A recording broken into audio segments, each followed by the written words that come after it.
Pemirsa, kita bertemu kembali di Karni Ilyas Club. Sore ini saya menerima tamu seorang tokoh reformasi 98 dan kemudian pernah jadi ketua MPR dan mau mencoba lagi tahun-tahun ini untuk bertempur di politik. Karena itu beliau mendirikan Partai Umat.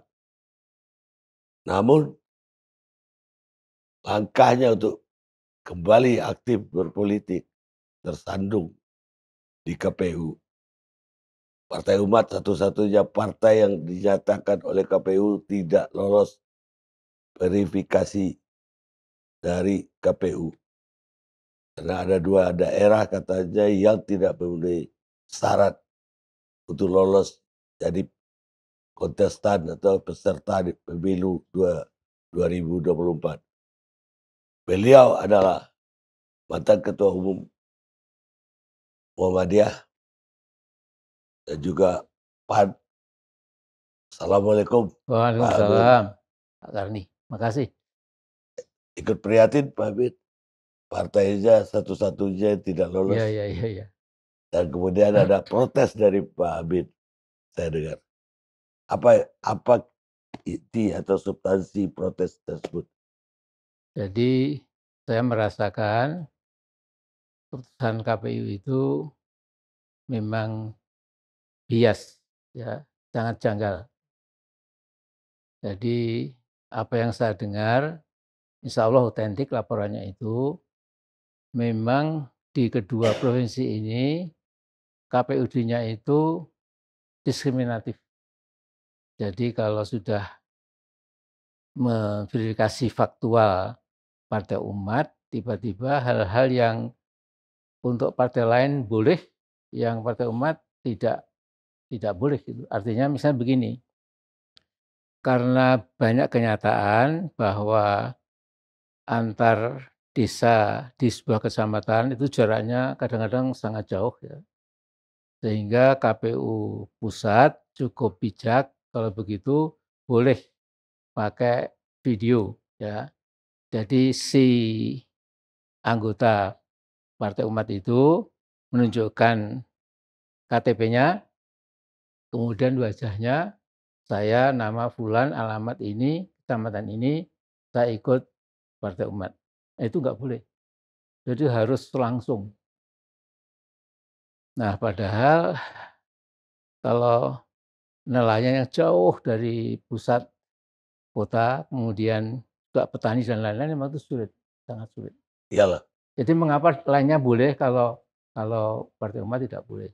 Oh iya, Ada pesan dari atas. yang lainnya partai lain Boleh, boleh pakai video, ya, tapi Partai Umat tidak tidak. boleh. Katanya Pak Habib menuduh ada yang mengganjal atau menjegal. Siapa yang menjegal ini? Katanya A1 lagi informasinya. Jadi kalau saya melihat atau cara membaca struktur politik di negeri kita ini, ya, maka seluruh ramifikasi atau percabangan politik dari Jakarta ke sampai ujung Papua maupun ujung Aceh ya, itu memang dikendalikan ya dari pusat kekuasaan. Pusat kekuasaan ini punya tim ya, punya tim yang cukup, saya kira cukup jitu gitu ya, untuk meneropong keadaan di Indonesia ini. Nah, jadi saya memang merasa, mengapa ya dengan saya yang udah makin tua kok kok kok kok mau ditakuti. Ini aku suka kok, jadi saya dianggap semacam apa ya, semacam kalau orang Jawa bilang kelilip. Kelilip itu di mata itu harus dibuang gitu loh ya. Gangguan lah. Padahal berkali-kali saya mengatakan, sejak kita deklarasi itu, Partai Umat ini memegang sepenuhnya aturan main demokrasi, ya. Tidak terbesit sedikit pun, ya, Partai Umat akan menggunakan jalan ekstra konstitusional, ekstra demokrasi. Kita punya pengalaman di masa lalu, kalau demo people power dan lain-lain, itu nanti selain ongkosnya sangat tinggi, kemudian perpecahan anak bangsa juga makin dalam, ya. Dan segala garansi lah, dan itu sungguh-sungguh, bukan omong kosong gitu ya. Artinya saya paham teori demokrasi, saya sekolah di dedengkotnya demokrasi, walaupun kadang-kadang prakteknya di Amerika juga agak aneh. Saya ketua umum Muhammadiyah itu, yang sangat taat kepada aturan main kita punya negara dan lain-lain lah ya. Tapi ada saja yang seolah-olah this man is dangerous, mungkin begitu ya. I don't know why. Navy lah. Ya semacam itu. Lah, menurut Pak Amin, apa sesungguhnya yang ditakutkan kekuasaan terhadap Pak Amin? Jadi begini Pak Karni, kalau dalam teori politik itu ya, memang kalau sebuah demokrasi mengalami backsliding, turun, jatuh ya, kemudian berubah hakikat menjadi hanya demokrasi dalam format atau casing, tapi intinya sudah dipegang oleh seorang autokrat, seorang yang ingin semuanya seragam, tidak ingin ada oposisi, tidak ingin diganggu dan lain-lain. Itu betul-betul itu saya kira kontradiksi sepenuhnya dengan demokrasi ya. Tapi kenyataannya, ini kritik saya kepada rezim sekarang ini, memang sejak hari pertama dilantik ya, pada periode pertama, itu saya kira pikirannya sudah bagaimana supaya dipilih lagi gitu. Jadi bukan bagaimana menyodorkan prestasi supaya kemudian rakyat jadi simpatik, ada jaminan terpilih lagi gitu. Tapi sepertinya sejak semula sudah ada pembelahan, ini teman, itu lawan. Ini konco sendiri, itu bukan konco. Sehingga sebuah kekuasaan yang yang sesungguhnya kalau Pak Karni kan selalu Indonesia Nomor 1 selalu menutup dengan kata-kata tokoh-tokoh terkenal itu ya. Tapi saya juga setuju bahwa seorang presiden itu dari partai manapun begitu jadi presiden ya, jadi lurah sebuah negeri, itu berlaku my loyalty to my party ends when my loyalty to my country begins. Ya toh? Jadi loyalitas saya kepada partai saya sudah selesai tatkala loyalitas saya kepada negara dan bangsa saya Dimulai. itu mulai. Ya. Itu nggak terasa, Pak. Lah, dalam hal Pak Amin ya, apa sih kalau saya pikir-pikir ya ditakutkan dari seorang Amin Rais, muda juga enggak, punya masa berlimpah-limpah juga enggak, baru toh akan mendirikan partai. Kenapa harus disingkirkan dari awal begitu? Ini saya terpaksa menceritakan sampai yang pribadi pun itu diguncang. Ya. Jadi 2 tahun yang lalu Hanafi waktu itu ketua fraksi PAN di DPR, dia di Komisi 1 ya, itu pulang dari Jogja jam 11 malam, dia telepon ke istrinya. Dia nyebut bunda, istrinya bunda, sepertinya saya dikuntit 2 mobil sejak dari Semarang gitu. Terus, ya hati-hati Mas, hati-hati gitu ya. Ternyata sampai di Cikampek memang sudah ada 2 truk besar gitu. Truk kira-kira ada berapa puluh meter sisanya gitu, kan Hanafi masuk ini kemudian der gitu. Tabrak. Sehingga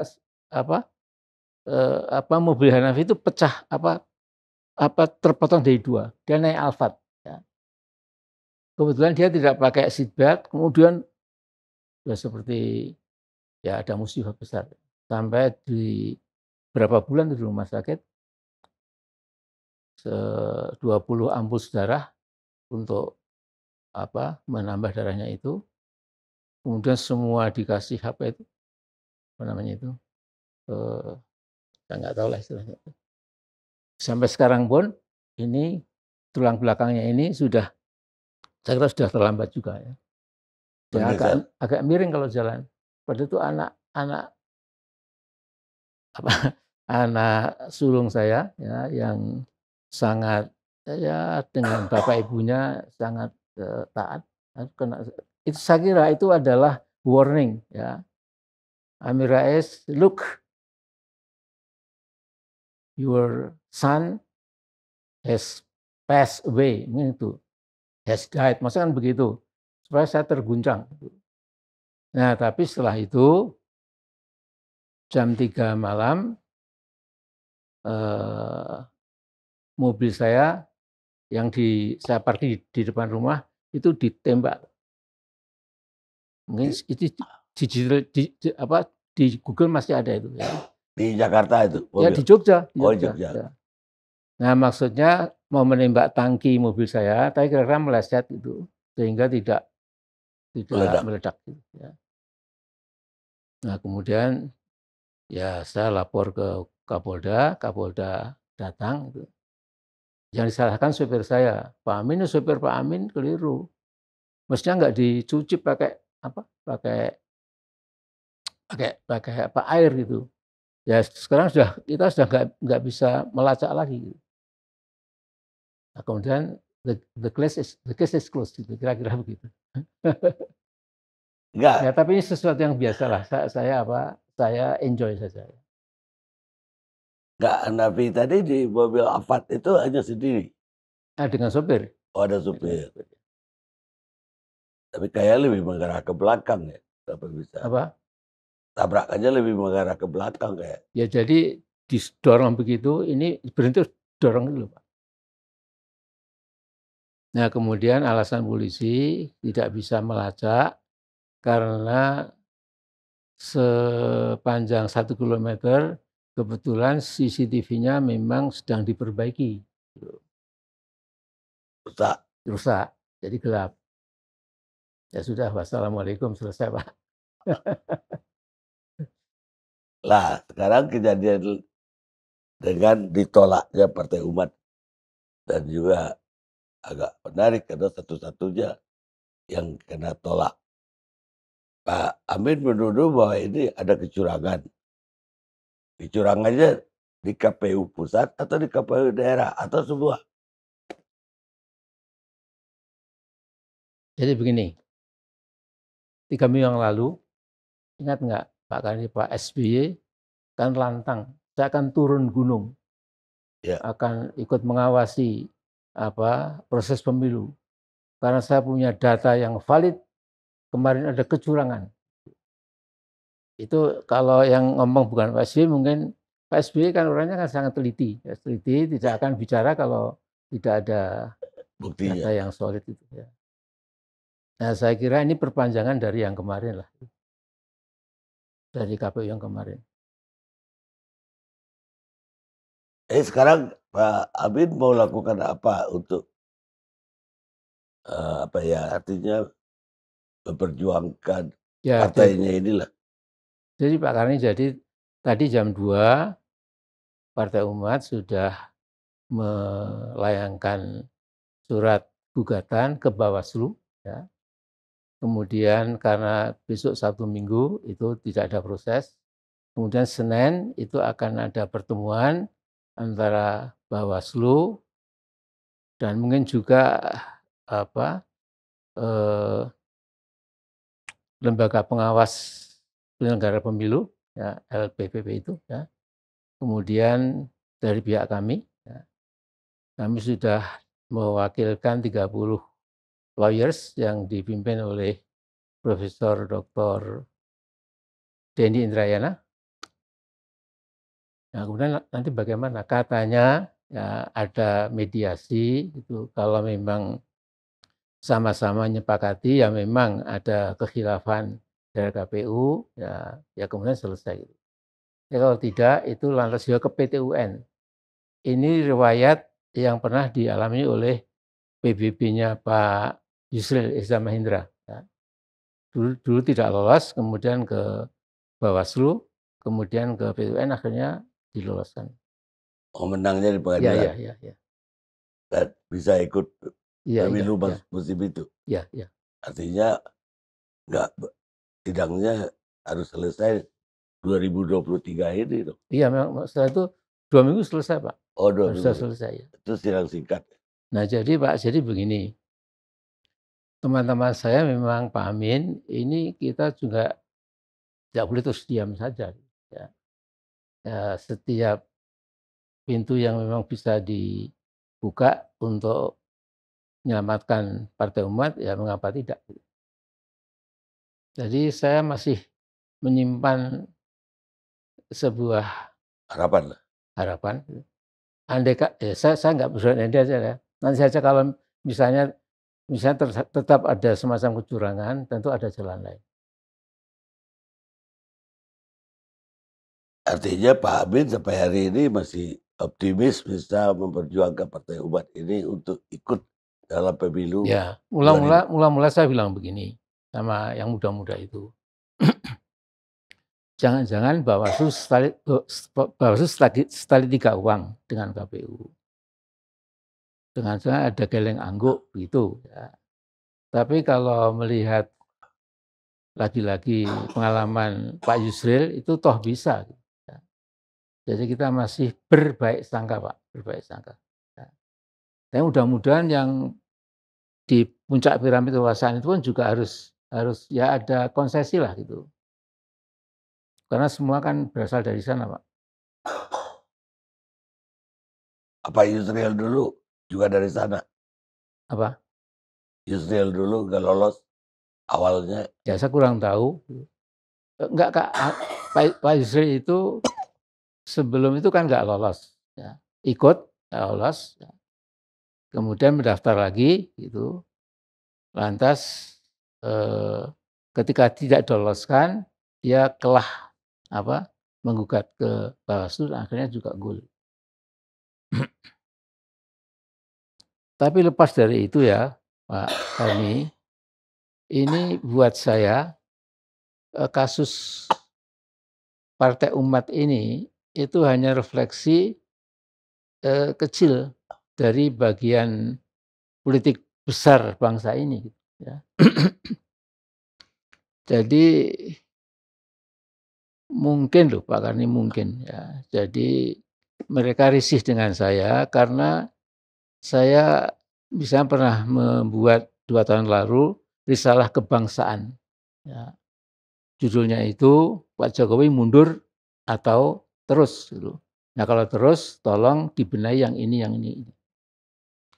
Nah di situ antara lain saya mengatakan bahwa sekarang ini di era Pak Jokowi ini kan saya katakan di situ Republik Indonesia itu telah menjadi Republik MTC Indonesia, Republik Mafia Taipan Cukong Indonesia. Ya. Nah jadi ini supaya terbelalak lah ya. Tetapi artinya DPR terbelalak maksudnya begitulah ya. Anak-anak bangsa supaya ingat loh bahwa kita ini di bawah tutelase dari oligark-oligark asing atau asing ya. Nah tapi Pak Karni kan sudah mengetahui betapa kooptasi dari DPR, DPD dan MPR kan hampir sempurna Pak. Ya. Jadi apapun yang diinginkan oleh eksekutif itu selalu diamini. Ada kata dissenting views itu cuma kecil-kecil lah. Ya, ada 1 partai, 2 partai, itu pun juga enteng gitu. Nah ini yang saya lantas bisa menyimpulkan, bahkan dulu saya di sini juga, kalau Pak Karni masih ingat, saya mengatakan sebenarnya Demokrasi mungkin sudah dikubur ya ketika DPR sudah nggak bisa berkutik, DPD, MPR, lembaga-lembaga tinggi yang lain juga sudah seragam gitu. Nah jadi saya bahkan kekhawatiran saya ini punya dasar menurut versi saya ya. Kalau misalnya gagasan 3 periode menjadi berjalan ya, itu the game is over, Pak. Jadi sepenuhnya kita eee, akan menjadi subordinat dari RRC, Pak, ya. Jadi saya bukan ahli Timur Jauh ya, tetapi saya melihat memang Xi Jinping ini lebih powerful dari Mao Zedong, Pak. Dia ini memegang 12, posisi sentral, sekjen PKC, presiden rakyat Tiongkok, presiden PLA, kepala PLA, People Liberation Army, ya, kemudian kepala intelligence, kelima apa, apa, kepala koordinasi dari kekuatan-kekuatan politik di mana, di Cina itu, ya, pokoknya ada 12. Ya. Bahkan Powerful dong. hanya Xi Jinping ini seorang, tokoh paling kuat sekarang ini ya, bisa memasukkan omongan-omongan pendapat pribadi menjadi pasal-pasal dalam undang-undang, Pak, ya. Mana ada, Pak, di Ini di dia. dunia ini seorang penguasa tertinggi itu pasal-pasalnya itu apa, paragraf-paragrafnya dari omongan-omongan dia itu. Jadi ini saya bukan nakut-nakuti ya, cuma saya sudah besok April sudah 69 tahun ya, dan mungkin saya nggak lama lagi ya. Jadi saya ingin supaya kita kembalilah. Jadi mengapa teman-teman yang katanya Soekarnois itu sudah meninggalkan pelajaran Bung Karno. Misalnya Bung Karno itu mengatakan, kalau kamu tidak cinta kepada bangsamu sendiri, kamu tidak apa, berjuang untuk melindungi kedaulatanmu, kamu nanti akan jadi a nation of coolies, bangsa kuli. Ya. Dan coolies among nation, kuli di antara bangsa-bangsa. Ya. Kemudian juga jangan lupa begitu cintanya Bung Karno pada rakyat Indonesia supaya tidak dimakan oleh kekuatan bisnis, Bung Karno itu membuat Kepres, ya, nanti bisa kita lihat, yaitu WNI, maksudnya teman-teman Tionghoa, tidak boleh membuka toko, warung, gerakan ekonomi itu di kota-kota kecamatan. Ya. Ya. Nah sekarang, Tahun 60-an loh. ya, bahkan Pak, ya seperti DKI ini 74% tanah sudah milik mereka. Jadi gini Pak Karnia, saya melihat ini kemana ya kita? IKN itu saya kira idenya kalau saya mencurigai itu ide dari Beijing. Sekarang bayangkan kalau ibu kota sudah kita pindah, itu ratusan gedung-gedung tinggi ini yang bisa beli kan juga mereka lagi, Pak, ya. Kemudian orang-orang Betawi, orang-orang Jawa, nanti berbau ya. Jadi terus kita sendiri bagaimana? Jadi nah kemudian begini Pak, sekaligus semua ini subscriber-nya kan hampir 1 juta ini, sudah diperiksa oleh banyak orang.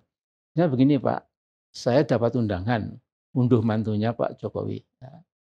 Saya memang kalau datang saya malu, ya. Bagaimana nanti kesan orang-orang berpikir, Amin Rais ikut-ikutan. Jadi bayangkan ngunduh mantu di Jogja sudah demikian mewah, tapi yang tidak kalah mewahnya di dunia, bukan di Indonesia.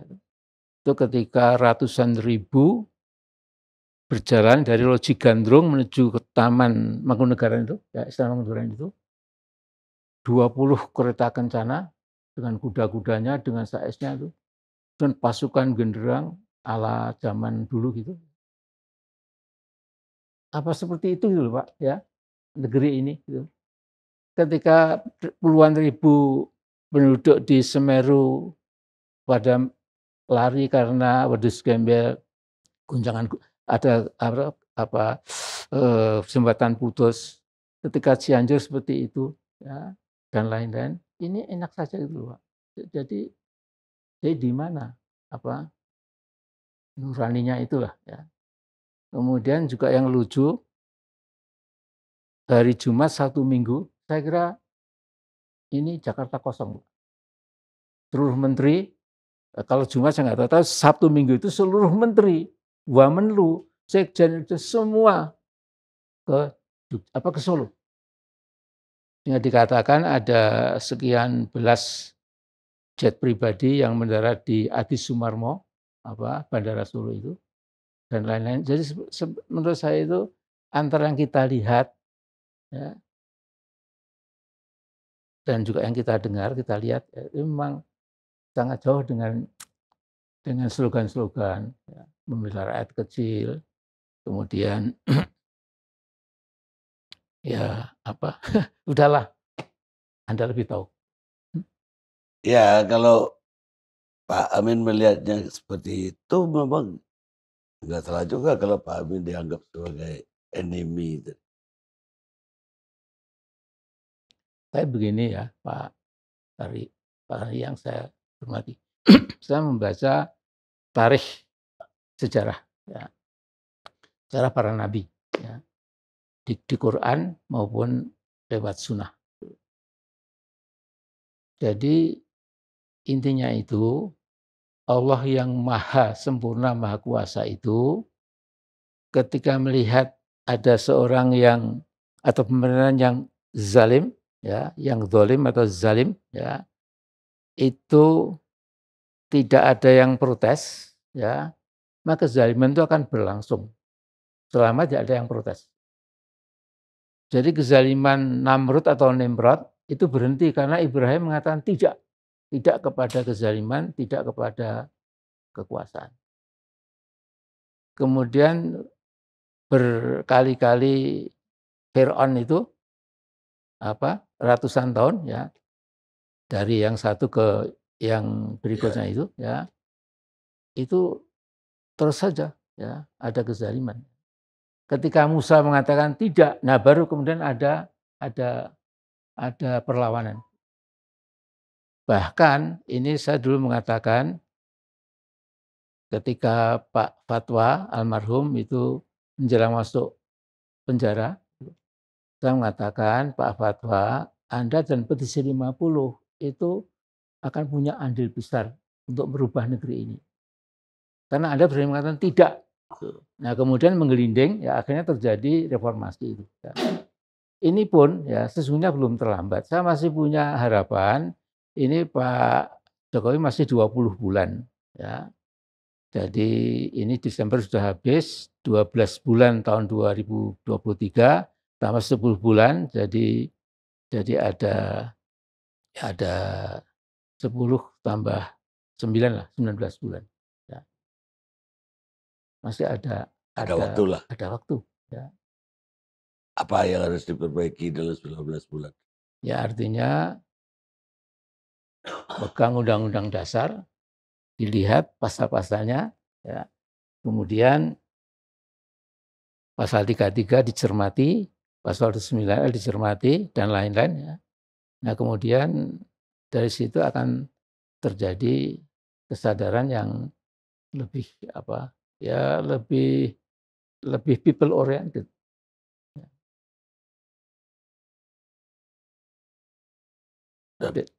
Dan akan berakhir happy ending. Apa? Happy ending kan? Ya happy ending Pak, happy ending. Ya. Jadi begini loh Pak, ini saya dulu jadi ketua MPR 5 tahun. Itu sejak saya jadi hari pertama ketua MPR, itu 5 tahun menyaksikan 5 presiden bergantian. Ya. Ya. Jadi saya masuk, Pak Harto sedang turun. Diganti Pak Habibie nggak sampai 2 tahun, kemudian turun. Lantas Pilpres, Gus Dur, ya, 3 tahunan turun. Terus Bu Mega naik. Nah, Bu Megana itu saya masih jadi ketua MPR, ketika saya turun itu melihat Pak SBY dilantik. Pas dilantik saya ikut sebagai ketua MPR waktu itu, saya ikut menyaksikan pelantikan di gedung MPR. Jadi 5 presidents in 5 years. Jadi saya mengatakan jangan lagi ada people power, jangan lagi ada presiden turun ke tengah jalan. Sudahlah 10 tahun ini, 5 tahun itu sudah menjadi patokan yang sangat ideal gitu. Dari 5 tahun presiden kok bagus, nanti terpilih lagi, kalau tidak diganti gitu. Jadi enak. Jadi dengan ada yang power hungry, power thirsty, power addicted ya. Power apalagi lah ya. Jadi kesurupan kekuasaan jangan ya. Jadi akhirnya Pak biasanya mengingatkan.